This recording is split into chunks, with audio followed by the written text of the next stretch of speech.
Deus abençoe poderosamente a sua vida em um nome de Jesus. Seja bem-vindo a esse momento de mensagem diária e oração da fé. Ainda falando sobre a festa da carne, Ainda falando sobre aquilo que lhe atrai, lhe afastando de Deus.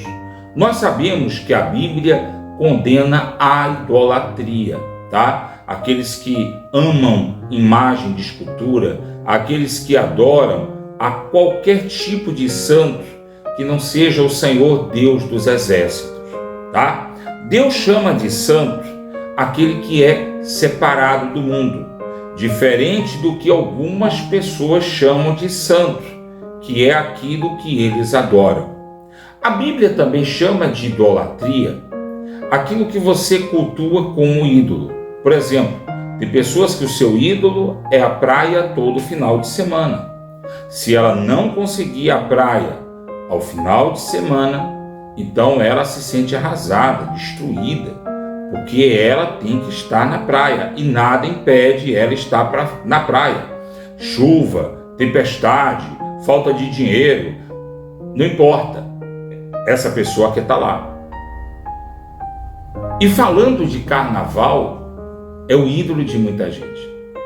Tem pessoas que sacrificam tudo, sacrificam dinheiro, sacrificam tempo, sacrificam família, sacrificam casamento, sacrificam tudo. Olha que tem pessoas que, se o marido falar não vai para a igreja, diz assim: eu não vou porque meu marido não quer. Mas se esse mesmo marido falar para essa mesma pessoa não vai para o carnaval, ela diz assim: eu vou, e se você não quiser me esperar, vai embora, que quando você achar que tu volta, tem outro em teu lugar. E é assim, porque as pessoas, elas idolatram, elas cultuam mais aquilo que agrada a sua carne do que a Deus.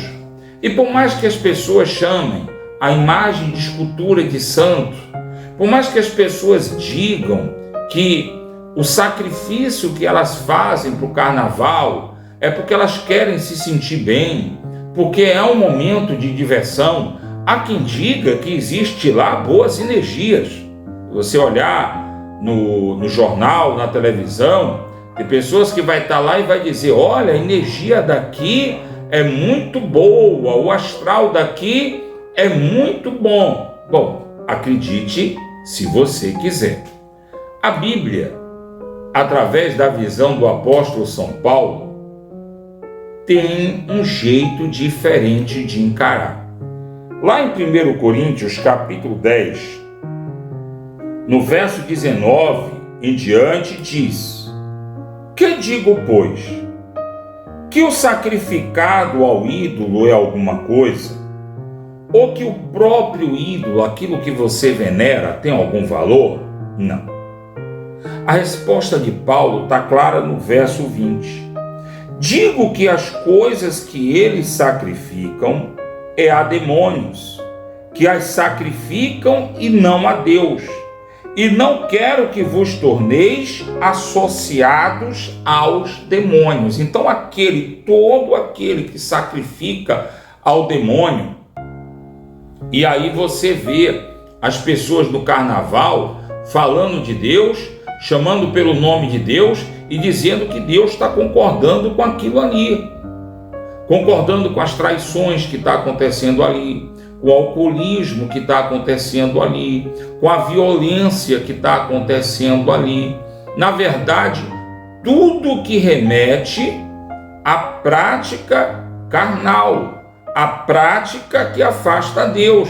Então Paulo diz assim, tudo que eles sacrificam não é a Deus. O nome que eles chamam, o Deus que eles invocam, não é o Deus Todo-Poderoso, mas é demônio. E Paulo disse: não devemos nos associar aos demônios. E tem pessoas aí que estão se associando aos demônios. Aí, engraçado que durante o carnaval, centro de saúde está vazio, ninguém fica doente, ninguém precisa se vacinar, ninguém precisa tomar remédio, E quando acaba o carnaval, aí você vai nesse centro de saúde e parece que o inferno abriu as portas e saiu todo mundo doente. Saiu todo mundo infernizado. Mas quer saber? Essa é a verdade. Porque aqueles que estavam no carnaval, aqueles que estavam idolatrando aos seus ídolos, os seus cantores, né? Porque eles sacrificaram pelos seus ídolos. Quantos pagaram abadá caríssimo para estar lá? Quer dizer, houve uma situação que parece que teve um contratempo. Não foi um acidente, foi um contratempo, né? Com o trio da Ivete. E aí Ivete falou de alguma coisa, e parece que Ivete chorou, e o pessoal gritava, não chore não. Eu vi rapidamente pelo jornal e não quis ver o resto, né? E as pessoas ficaram preocupadas, né? Oh, tadinha dela, não chora não, ela vai sair dali. Ela vai ter o almoço dela bom, ela vai ter o café dela bom, ela vai ter a escola de quem ela precise pagar de filhos boa. Tá? Ela não tem do que reclamar. E que Deus dê a ela tempo para ela se converter, aceitar Jesus como Senhor e Salvador da vida dela. Talvez ela se convertendo a Jesus, ela salvasse muita gente. Longe de mim aqui falar mal dela ou de qualquer pessoa. Mas o que eu estou dizendo aqui é que muitas pessoas sacrificaram em prol dela porque ela se tornou ídolo para muita gente. Muita gente que teve coragem de chorar com ela, de chorar por ela. Muita gente que teve coragem de ficar sentido por ela e não tem coragem de chorar numa oração e dizer: Jesus, eu te amo. Não tem coragem de estar na igreja, na presença de Deus. Não tem coragem de sacrificar um dinheiro de um Uber para estar na igreja porque diz que é longe. Não tem coragem de sacrificar um dinheiro de transporte, um tempo para pegar um transporte, porque não tem tempo para estar na igreja. Mas muitas vezes sacrificou todas as noites do carnaval, todos os dias do carnaval para estar lá, curtindo o carnaval, vendo os seus ídolos. Eu dei o exemplo da Ivete, mas ela não é a única que funciona dentro do carnaval como um ídolo. Cada cantor daquele, né? Cada artista daquele arrasta os seus foliões que o idolatra e muitas vezes sacrificam qualquer coisa por eles. Quantas pessoas morreram no show do Michael Jackson? Quantas pessoas morreram, tiraram a própria vida em shows de diversos cantores? Então, é essa idolatria que tem feito as pessoas se afastarem de Deus. Sacrifica tudo pela criatura, mas não querem sequer sacrificar um tempo para conhecer o Criador. Tem pessoas que acham que vai conhecer o Criador na hora da morte. Digo a você, alguns nem depois da morte conhecerão o seu Criador, porque depois da morte segue-se o juízo. E acredite, alguns serão jogados diretamente no lago que arde como fogo e enxofre. Mas, voltando para o assunto, o tema do dia, está aqui. Antes vos digo que o que eles sacrificam, sacrificam a demônios, tá? E não a Deus. Eu não quero que vos torneis associados do demônio, porque não podeis beber o cálice do Senhor, fazer as coisas que agradam a Deus, e beber o cálice dos demônios, fazer as coisas que agradam a carne. Você não pode ser luz e treva ao mesmo tempo, tá? Não sei se funciona para alguns, mas ao olhar de Deus isso não funciona. Então está aqui. Não podeis beber do cálice de Deus e dos demônios, não podeis ser participante da mesa do Senhor e da mesa dos demônios. Verso 22, tem pessoas que dizem assim, ó, todo caminho leva a Deus. Deus topa qualquer coisa. Está aqui, ó. Provocaremos nós ciúmes no Senhor? Somos acaso mais fortes do que o próprio Deus? Tá? Porque você provoca o ciúme de alguém que você acha que dá conta.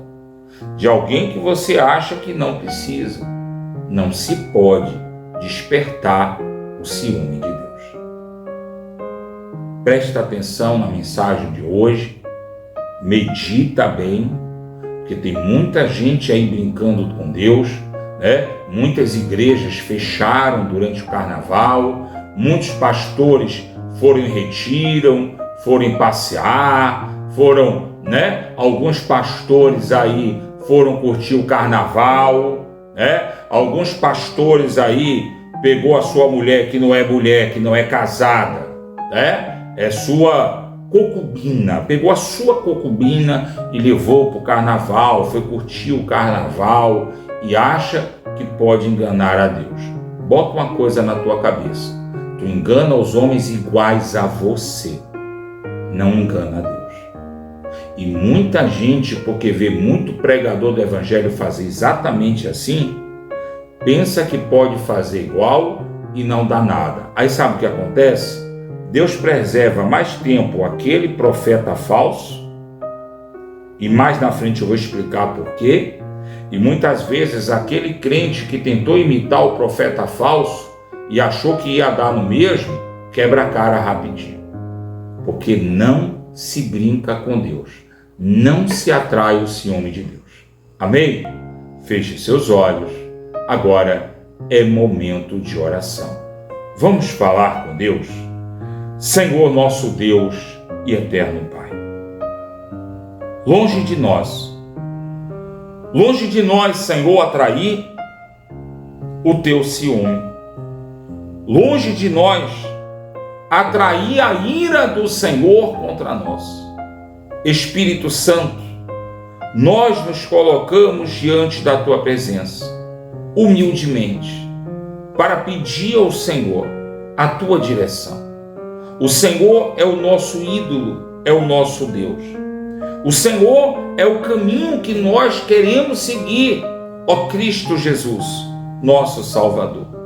Espírito Santo, seja o nosso guia, para nos guiar, mesmo nos dias de afronta, nos dias de perseguição, mesmo nos momentos que parece que as coisas estão ruins. Que o Senhor seja o nosso guia, que o Senhor seja a nossa proteção. Espírito Santo, lembra-te de nós para ouvir as nossas orações. Lembra-te de nós para nos guiar em nossos caminhos. Lembra-te de nós, Senhor, para abrir a janela dos céus e derramar bênção sem medida, porque nós queremos não comer na mesa dos demônios, mas comer na mesa do Senhor.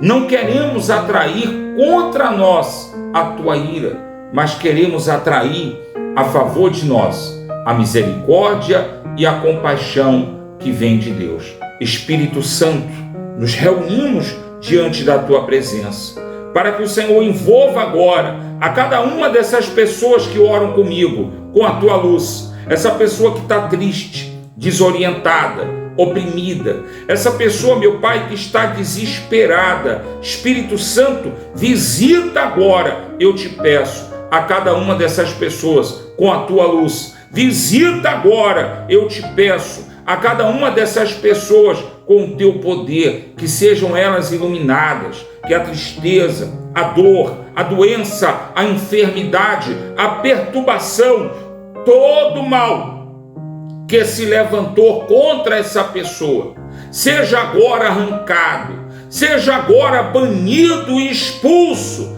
da vida, dos caminhos dessa pessoa. Meu Deus amado, essa pessoa que sofre por causa do seu familiar, essa filha, esse filho, esse marido, essa esposa que tem se comportado como dor de cabeça na vida dessas pessoas. Meu Deus, eu clamo ao Senhor pelo teu socorro, eu clamo ao Senhor pelo livramento. Usa, meu Deus, da tua misericórdia e da tua compaixão. Transforma a vida desse familiar, desse ente querido. Tira da vida deles o espírito do fracasso e da derrota. Tira da vida deles o espírito do vício, esse espírito de perturbado. que faz com que esse familiar, esse ente querido, seja rebelde e não escute conselhos. Meu Deus, repreende agora toda força maligna, toda força espiritual do mal que se levanta contra essa pessoa, que se levanta contra essa família. Eu ordeno agora, em nome de Jesus, que todo mal caia por terra, que todo mal seja banido e expulso da vida, dos caminhos de cada uma dessas pessoas, em nome de Jesus. Aleluia. Meu Deus, olha aqueles que são perseverantes. E como hoje, todos os dias, tem apresentado e consagrado uma água. Que essa água seja na vida dessa pessoa o santo remédio, para quando essa pessoa beber desta água, seja restaurado, seja purificado, curado, em nome de Jesus. E aqueles que são colunas nesse canal, lembra deles, diante dos desafios, as lutas que eles têm enfrentado nesse ano, em 2024, que sejam eles abençoados, que sejam eles prósperos. Realiza, meu Deus, o desejo do coração deles. Eu peço e desde já agradeço ao Senhor pela vitória de cada um deles, em nome de Jesus. Diga amém, diga graças a Deus, que Deus abençoe você. Prospere a obra de tuas mãos e te dê a paz.